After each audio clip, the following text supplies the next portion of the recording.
The title of my presentation is Use of Psychotropic Medications for Schizophrenia Patients in Asia, Findings of the RIP Surveys. And when I attend the international conferences, a lot of friends often ask me, "Hi, Yu-Tao, you come from Macau. Where is Macau?" We know big cities in China, such as Beijing, Shanghai, Guangzhou, Shenzhen, or something, or Hong Kong, but we never heard about Macau. Actually, this is China, and this is the location of Macau. Macau is located in south of China. It is very close to Hong Kong. I believe most of our audience are very familiar with Hong Kong. And actually, you can see Macau and Hong Kong are located in different sides of the Pearl River. And this is a bridge connecting both of the two cities. It is the longest cross sea or cross street bridge in this world.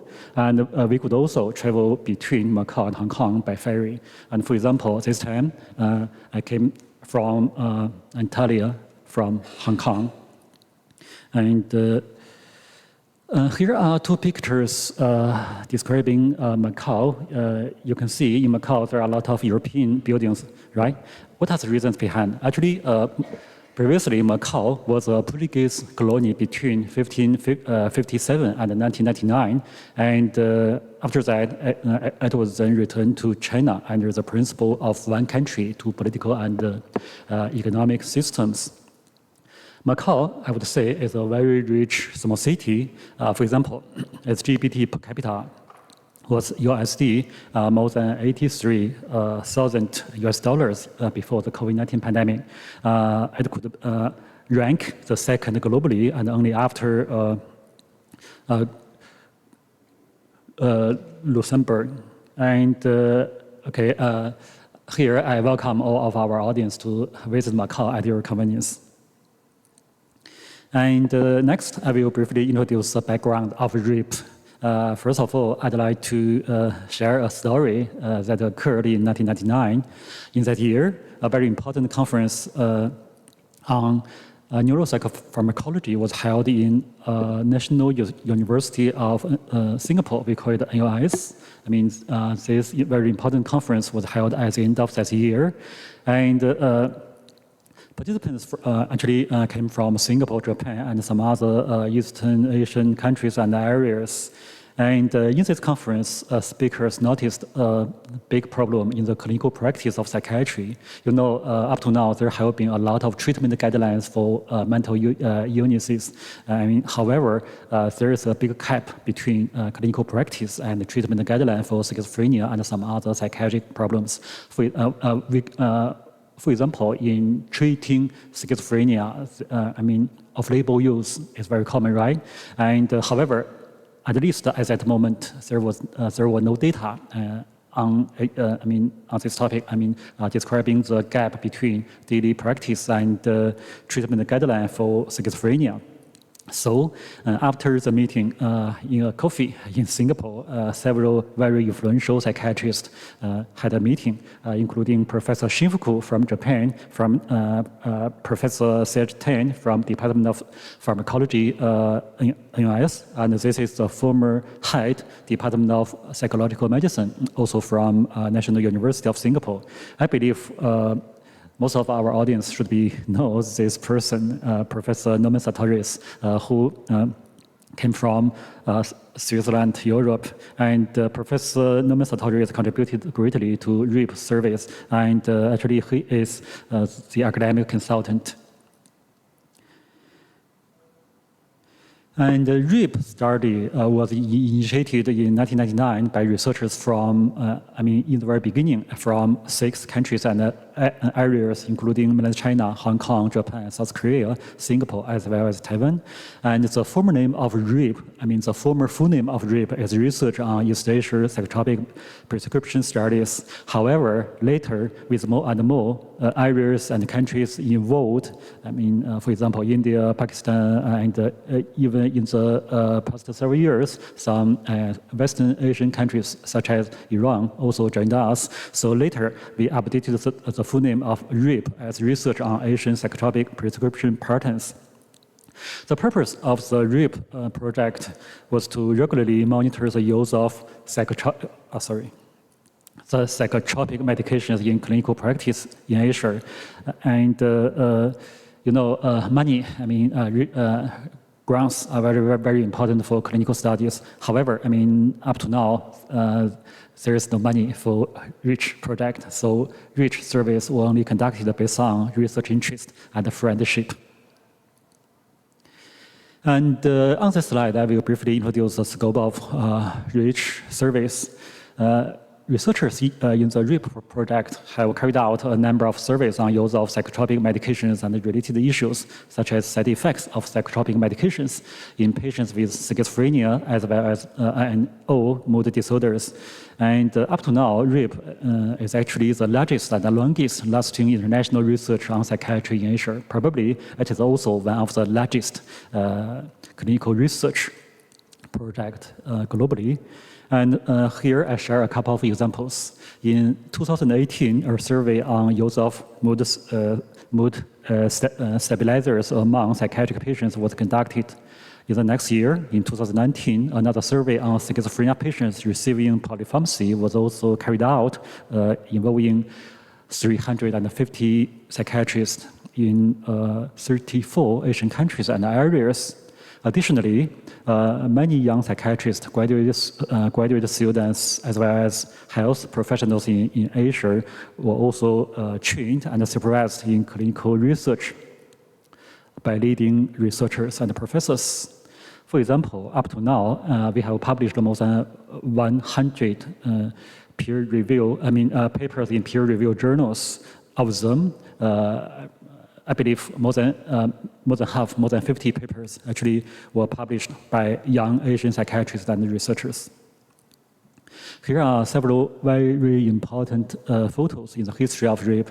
I believe this is the first photo in REAP project. You can see a lot of leading psychiatrists and researchers in psychiatry in Asian countries and areas. For example, in the very left side, this is Professor Kangba, the former head Department of Psychiatry in Jozhou University in Japan. And this is Professor Shinfuku, looked very young in that year. And Professor Shinfuku came from Japan, and who was also a former official in WHO. And this is another very important professor, Professor Sage Tan from NUS. And currently, a lot of researchers in REAP project have retired. This is another photo taken in a European conference. I cannot remember the name of that conference. In the middle, you can see Professor Norman Sartorius and Professor Kwa on the left side. Okay.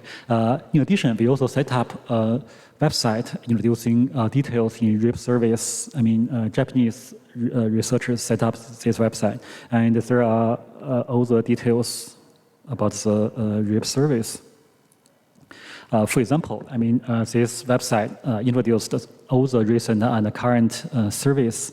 From the very beginning, you can see for schizophrenia patients up to now, we have carried out 4 surveys on use of psychotropic medications for this subpopulation. And for example, in 2008, this survey was conducted in 10 Asian countries and areas. In 2016, 15 Asian countries and areas were involved in our survey.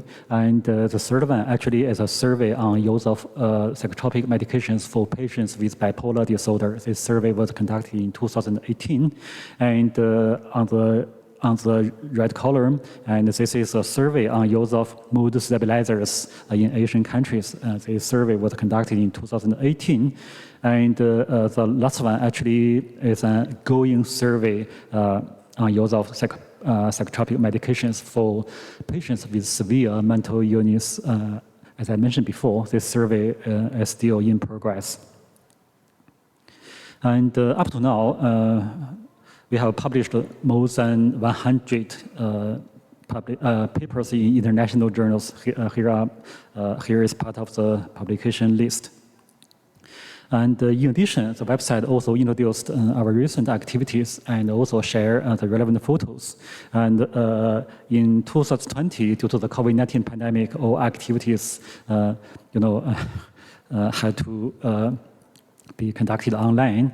In 2021, international academic conferences resumed. And for example, in the CINP held in Taipei, we have a symposium on rape. In PRCP, the full name is Pacific Rim College of Psychiatrists. In that year, this conference was held in Seoul, South Korea, and in WCAP, that was held in Colombia, and in the ASCNP, that was held in Singapore. There are different symposiums on rape project. And here are the relevant photos. I believe this photo was taken in Taipei, and this one should, this conference, if I recall correctly, was held in Fukuoka, Japan, and you can see, you can find me as in here, and this is another academic rape conference held online, and this is me, and there are several researchers coming from European countries. For example, this lady came from UK. And on this slide, I will briefly introduce the RAPE project and my academic career. Actually, I first contact RAPE project in 2003. In that year, I was still a very, very young resident psychiatrist working in Beijing Anning Hospital of Capital Medical University, China. And in the CINP conference held in Beijing, and there are at least 2 symposiums on rape. I still remember Professor Norman Sartorius gave a very interesting presentation, but I still remember at that moment, my English was not good. I cannot fully understand, the contents of Professor Norman Sartorius shared with us. And in the next year, in 2004, I went to Hong Kong, Chinese University of Hong Kong Department of Psychiatry, and pursued my PhD degree. And in 2008, I was involved in RAPE surveys, and I was responsible for data collection. In RAPE surveys, up to now, my lab has published more than 50 papers by using the data extracted from the RAPE surveys. For example, if any audience are interested, you could enter my name, Xiang, and the PI of RAPE, it is Professor Shinfuku. In PubMed, you can see the full publication list. Okay, next, I will also conduct the bibliometric analysis, same as Professor He Jue, and we also only use the Web of Science, and in total, as I mentioned before, we published 101 RAPE publications. However, in Web of Science, we could only identify 81 of them, and 12 papers were published in non-English language, such as Japanese and Chinese, so they cannot be included for bibliometric analysis. And this graph actually shared the annual publication on RAPE. You can see, in general, the trend is increasing, right? And this slide shared the average, the mean citations of RAPE publications by year. In general, it is stable. Here are the most relevant journals that are very active publishing RAPE publications. The most active journal, that published RAPE papers is Psychiatry and Clinical Neurosciences. The impact factor of this journal is very high. It is above 12, I believe. And in total, this journal published 7 RAPE papers. Another journal that also published a lot of RAPE papers is Asia and Pacific Psychiatry. I'm the associate editor of this journal. This journal published 6, and the next one is Journal of Clinical Psychopharmacology, also published 6 RAPE papers. This slide introduced the most relevant authors of RIP publications. If only count authorship, you can see actually my lab published, 52 publications, that could be identified in Web of Science, followed by Professor Park from South Korea, and then Professor Xiang from Department of Psychological Medicine, National University of Singapore. If only count co-authors of RIP publications, you can see Professor Shinfuku from Japan is the most active one. The reason is that Professor Shinfuku is a PI of RIP project. This slide also introduced the author's production over time regarding RIP project. Once again, Professor Shinfuku published a lot of papers from the very beginning of the RIP service from 2014. And this slide shared the data on relevant affiliations of RIP publications. In general, researchers from National University of Singapore, you can see, published a total of 89 papers in international journals, followed by Taipei, researchers from Taipei City Hospital and Chang'an Memorial Hospital. Both Taipei City Hospital and Chang'an actually are located in Taiwan.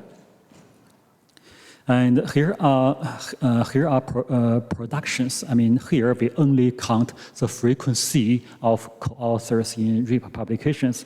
You can see in general, Chinese researchers are the most active in total. The frequencies of Chinese researchers in RIP publications, the total number reached 500. It is very impressive, followed by researchers from Japan and Singapore. Here are the most cited RIP publications. It was published by Professor Wei Zhong from Taiwan, who retired from Taiwan, is currently working in Singapore. And I believe this is the first paper based on the RIP surveys, and the total citation number you can see reached more than 100. This is a very, very beautiful and interesting figure introducing the relationship between authors, institutions, as well as keywords used in RIP publications. Time is very limited, so I cannot share all the details. In general, the very first bar indicate authors. The bar in the middle indicate academic affiliations. The right bar indicate the frequently used keywords. Here are cooperations between different countries. Currently the political relationship between China and Japan is not very good, but the academic cooperation is very close between the two countries. In total, Chinese and Japanese researchers published more than 70 publications together, followed by those based on the collaboration between Japan and Singapore and China and Singapore. This is a network indicating the keywords used in RIP surveys. Once again, I cannot share all the details. This is a network indicating co-authorships. This is another network indicating the contribution from different academic institutions. This is a network indicating the citations of individual RIP publications. Once again, the one published by Professor Zhong is the most cited one. Next, I will introduce, as I mentioned before, up to now, we have published more than 100 RIP publications, but obviously, I cannot share all the details today. So next, I will introduce 7 publications using 5 minutes. The first one was published in Asian Journal of Psychiatry. This is also a very good journal. Impact factor is almost 10. And this study actually focused on the network analysis of psychiatric symptoms in schizophrenia. And this is a very, very new, very, very novel statistical approaches. Here, I highly encourage our young psychiatrists to learn this statistical approach. It is very, very useful. Most of the clinical research only based on the total score of standardized scales, right? And however, the relationship between different individual symptoms cannot be examined, only by using traditional statistical approach. But, based on network analysis, the relationship between individual psychiatric symptoms could be well examined. And in the study, we explore the structure of individual psychiatric symptoms of schizophrenia using network. In this study, we included more than 3,000 schizophrenia patients from 15 Asian countries and areas. And finally, we found that verbal aggression, hallucinations, and social and occupational dysfunction was the most central symptoms. So in the future, psychosocial interventions and pharmacotherapy could focus on these central symptoms, and the effectiveness will be improved, based on the theory of network analysis. Here are the figures reported in this paper. And the next study actually examined the psychotropic prescription patterns in adult Asian schizophrenia patients using the data in the 2016 RIP survey. In the study, also more than 300 schizophrenia patients from 15 Asian countries and areas were involved. You can see the results are very interesting. The mean dose of antipsychotics in chlorpromazine equivalents reached about 400 milligram per day. It is very impressive, and relatively speaking, it is very high. And around 30% and 80% of Asian schizophrenia patients received first and second generation antipsychotics respectively, and 42 of them received antipsychotic polypharmacy, and it is very, very surprising. And this paper was published in Asian Journal of Psychiatry. And the third paper introduced the use of antipsychotic polypharmacy in older adult schizophrenia patients. Due to the general health status, use of antipsychotic polypharmacy in older patients with psychiatric disorders should be very, very, we should be very careful. And in the study, more than 800 older patients were involved. Finally, we found that the proportion of antipsychotic polypharmacy was more than 40%, very, very amazing. And finally, consider the general poor health status of older patients. The use of APP in this population needs careful consideration. We must keep alert. And the next paper, was probably published in Psychiatry Research. And in this study, we examined clozapine prescription in patients with schizophrenia in Asia. Clozapine actually is a last choice in treating schizophrenia patients. It is mainly used for treatment-resistant patients. And in general, the proportion of treatment-resistant schizophrenia patients, the percentage was around 10 to 15%. In the study, however, we found that 18.4% of Asian schizophrenia patients received clozapine. So this figure is higher than expected. And here are the results of multivariate analysis. Due to limited time, I cannot share all the details. And yes, I will go ahead to the next one. And the fifth one is a review paper, and I cannot share all the details. In general, use of psychotropic medications in Asian countries is largely affected by a lot of factors, such as social, cultural, and economic factors. And this thing is also closely associated with health insurance policy, clinical tradition, medication cost, as well as patients' preference, across different countries and areas. So the next paper actually examined the use of electroconvulsive therapy, we call it ECT, modified ECT, for patients with schizophrenia. Actually, use of ECT is very controversial, not only in Asia, but also in other parts of the world, such as in North America. For example, when I worked in University of Maryland Department of Psychiatry, ECT was rarely used. However, when I visit Harvard University McLean Hospital, I found that ECT is highly welcome, and the head of the ECT unit told me that they have 2 ECT machines and they use together. In Asian countries, for example, in mainland China, in Beijing Anding Hospital, as far as I know, there are 4 ECT machines. They use the 4 machines together. In some other psychiatric hospitals, they never use ECT. So you can see this is a very controversial treatment choice. And finally, we found that in the 2001 survey, in Hong Kong, ECT was never used. And it is also this case in South Korea. However, in China, around 6% of schizophrenia patients received ECT. In the 2004 survey in Singapore, no patients received ECT. In China, the figure increased to 11%.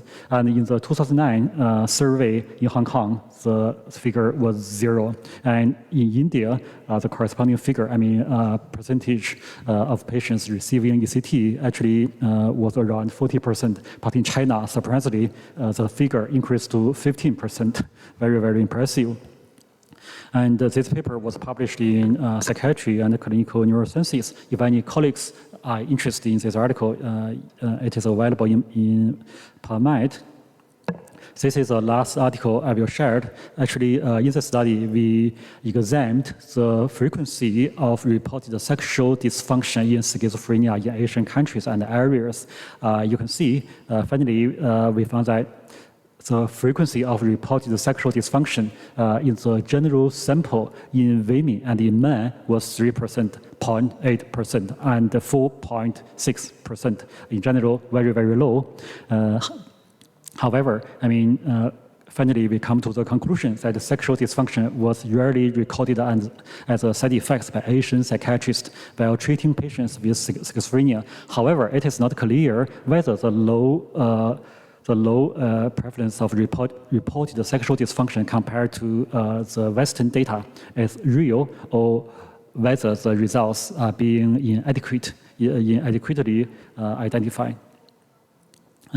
Here are 2 photos taken in University of Macau. You can see, I took the photos during the COVID-19 pandemic, and it is, we have a very beautiful campus, and audience are welcome to visit our campus. And my family name is Xiang. In Chinese, the pronunciation is same to elephant. So the name of my lab is Elephant Lab. And our audience are highly welcome to visit our university, our campus, as well as our lab. Okay, that's it. Thank you very much.